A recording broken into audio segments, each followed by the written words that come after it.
All right, Captain Adam here, Reel to Reel Outdoors, Captain Roundtable. Today, we are going to talk about copper and how to spool one of these coppers up. The way we're going to do it, I'm going to use the line machine. You can do this by hand. You don't need a line machine to do this. The way that I'm going to show you how to do it, it's called back spooling. And it's an awesome trick. And it's really great to know all these knots and be able to do this right on the boat. We re-spool rods on the boat all the time.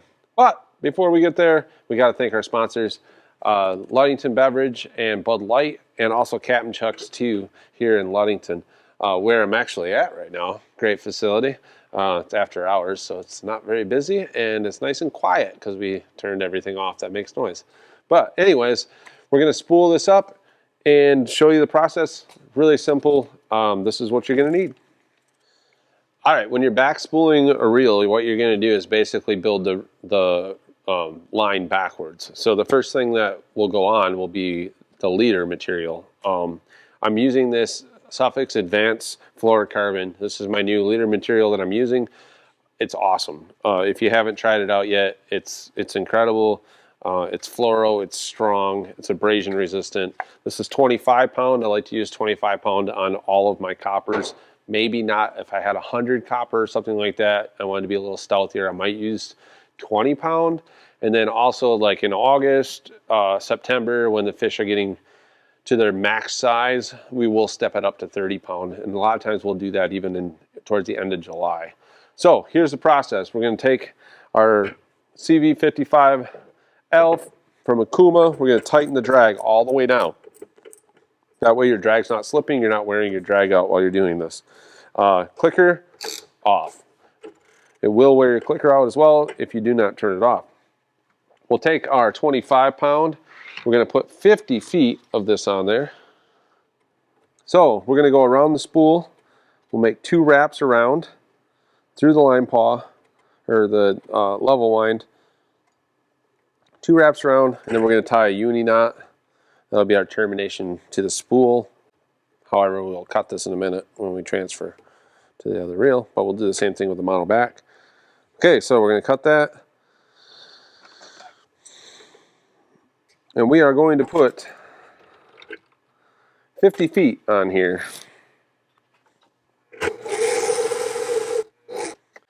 All right, so now we're going to make our transfer to our copper.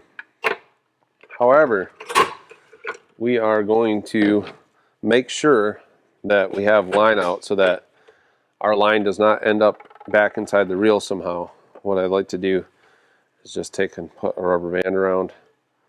That'll keep that from happening for at least right now. All right, so to prep our copper, we're going to put a 300 onto this. So what I'm going to do is I'll get this set on here.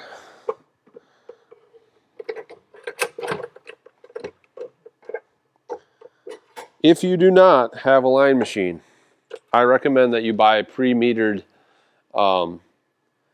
copper from whatever your copper of choice is. Here's some Morgan's tackle and some blood run both. You'll see that this is 45 pound, 200 feet pre-metered, pre-cut, pre-length. This is a 300, same thing, 45 pound. If you do it that way, you don't need to have a line machine or a line counter. If you do have a reel with a line counter, it's not really the best method to use that line counter when you're back spooling because your spool is not very full right now, so your measurement will be off. Rapala makes a great line counter that hooks onto your rod. So what we do if we're going to do it in that way to set up a reel is we'll just take half of a rod. We'll just take the tip section off and we set it up, put the reel in the reel seat, tighten it down, clamp the Rapala or the line counter from Rapala on there and wind away, and then you'll get your 200, 300, 250, whatever you're putting on that measured that way. So those are pretty accurate. We do it on the boat all of the time. We actually have 2 of those on the boat because they're so handy. So we have a small Spro swivel. So all we're going to do is take our copper, have a nice clean cut. This one does.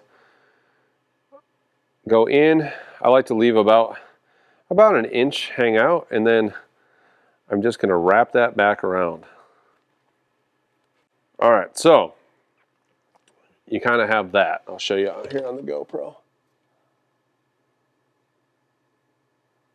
If you want to see this termination, I do an entire video on it, and I'll explain it all in the video. Look in the description, and you can find a link for that video. Also, while you're down by the description, if you want to hit that subscribe button and like the video, this video, that really helps my channel out, it helps me grow. So we're going to take a small piece of shrink tube. Now when I do this, I like to slide it above the swivel to the barrel of the swivel. Now there's a bunch of different ways to do this. Some people say don't do the, to allow both sides of the swivel to be open. This is how I do it. I understand the concepts of both ways. I think there's just two different ways to do it. So anyways, we're going to do this. A tip from Captain Chuck's is to have a small jar of water.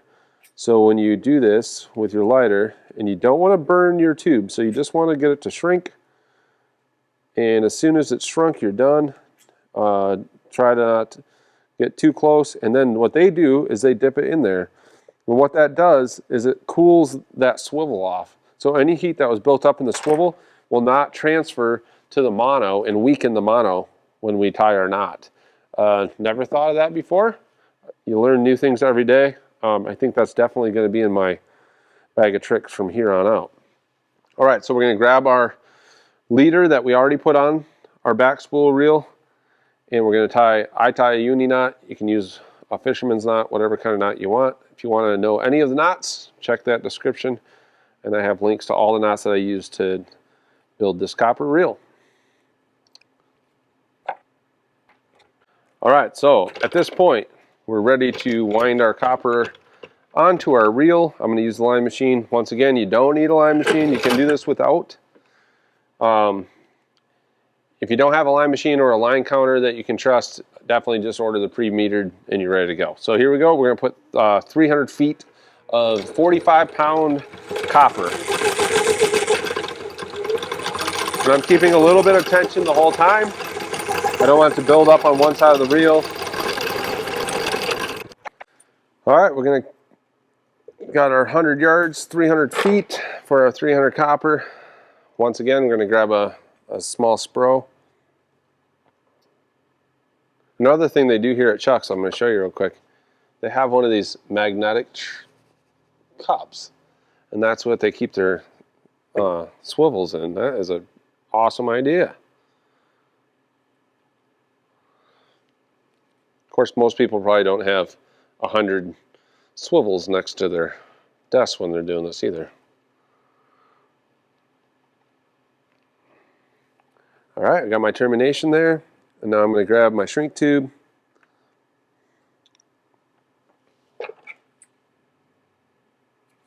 I'm going to slide that on, shrink it down, dip it in our water, and then we're going to put our braid back on.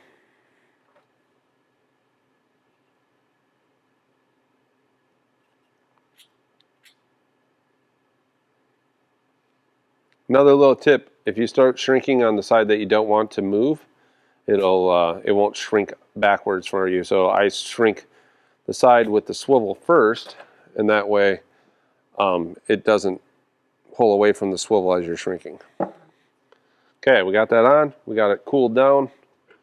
We're going to get our, make sure our we don't get any kinks in our line while we're doing this. We're going to switch over to our braid. All right, for braid, I am going to use Suffix 832. Awesome braid, the best braid on the market if you ask me. Only braid that I use on the boat, so check it out. They sell it right here at Captain Chuck's if you'd like some. So I'm going to explain this really quick. I use Ninja boards, and I clip the Ninja boards directly to the braid. If you want to see how to do that, I have a video. Check the description. I have a link to that video in there.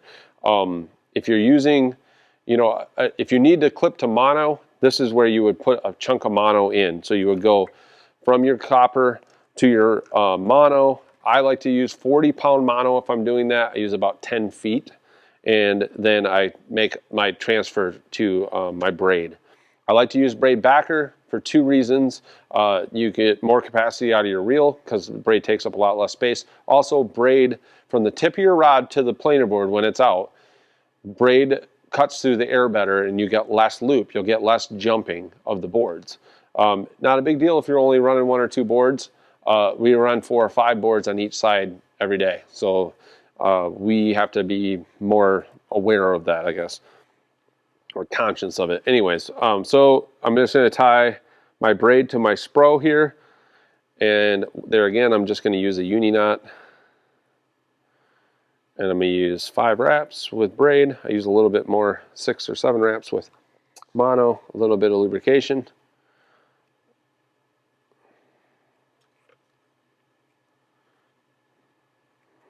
If you want to see the knot, once again, check the description. Got a link in there to the uni knot. All the knots that I use. So I like to put 200 yards. I think that's the minimum amount of braid that you want to have. These fish are getting bigger and bigger, and they're running farther and farther. And so I think you need to take that into account. And I don't think it'd hurt to use 300 either. Plus, you can buy pre-measured spools with 300 yards of braid on them. All right, here we go.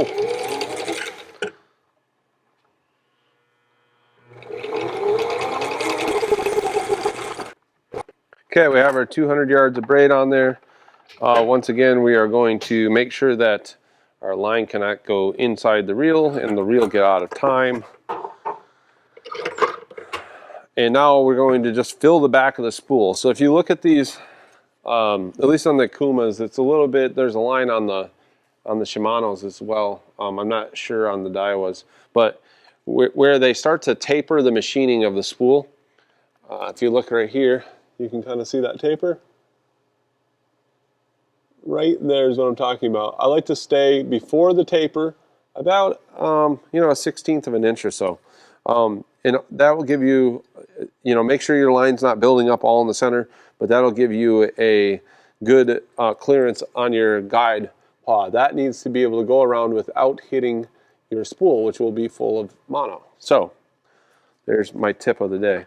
So what we're going to do, we're just going to fill the back of the spool. There's a couple reasons to do that.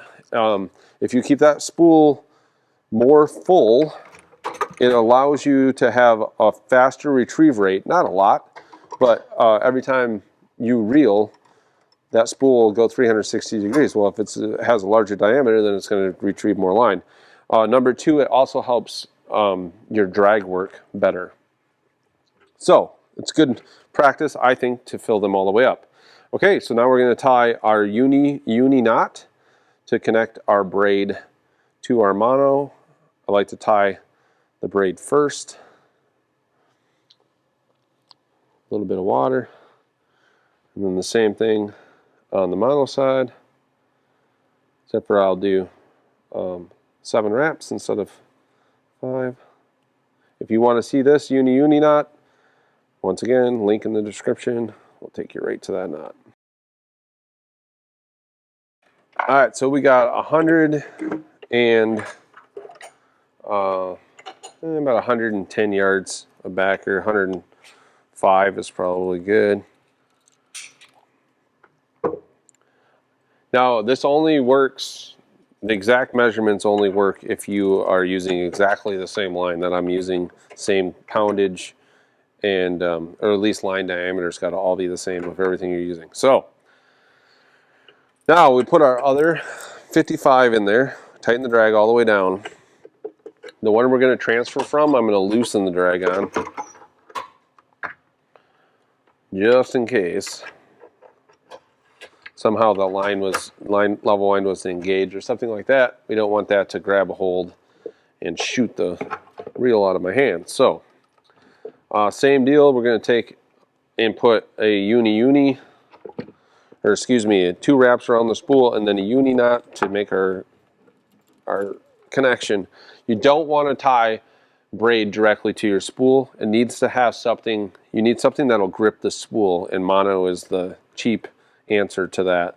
You could wrap tape around it, I've seen people do that. I don't recommend it. I think just always put a piece of mono in there. It'll definitely make your life easier, and that braid won't spin on the spool. Okay, so uni knot to make our connection.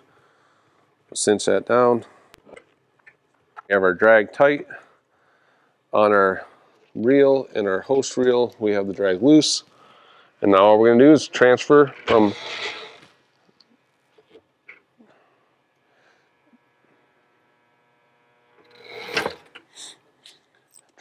this reel to this reel. Clickers are off, drag's locked down here, drag's loose on this one. Here we go.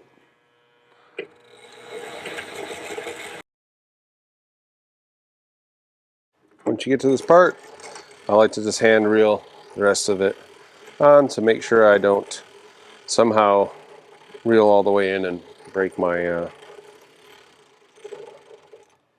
get my reel out of time. So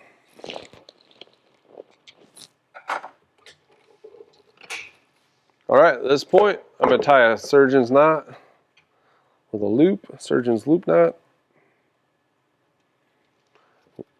And I am going to immediately make sure my drag is still tight and go right around the back of the reel seat.